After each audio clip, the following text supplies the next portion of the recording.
शेतकऱ्यांनी पिकवलेल्या गाजराचे दर पाडण्यासाठी एपीएमसीतील दलालांनी कट रचल्याचा आरोप करत बुधवारी सकाळी भाजीपाला वाहने अडवून शेतकऱ्यांनी तीव्र आंदोलन केले। कालपर्यंत बेळगाव एपीएमसीत 10 किलो गाजराला 350 रुपये दर होता। हा दर कमी करण्याच्या उद्देशाने परराज्यातून गाजराची आयात करण्यात आल्याचा आरोप शेतकऱ्यांनी केला आहे।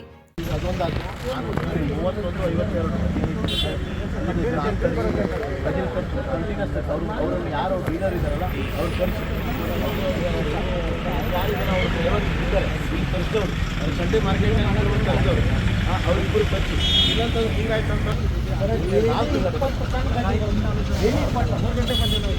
4 ಗಾಡಿ ಬಂದಿದೆ ಕಂಟಿನ್ಯೂಸ್ ಹಿಂಗಾಗ್ತದೆ ಅಂದ್ರೆ ನಾವು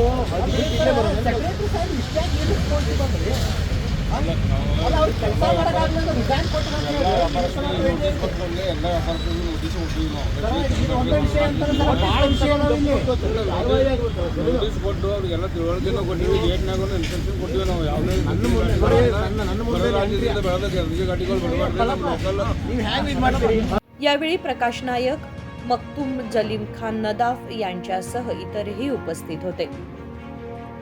विनोद कोलकार, KMM मराठी, बेळगाव।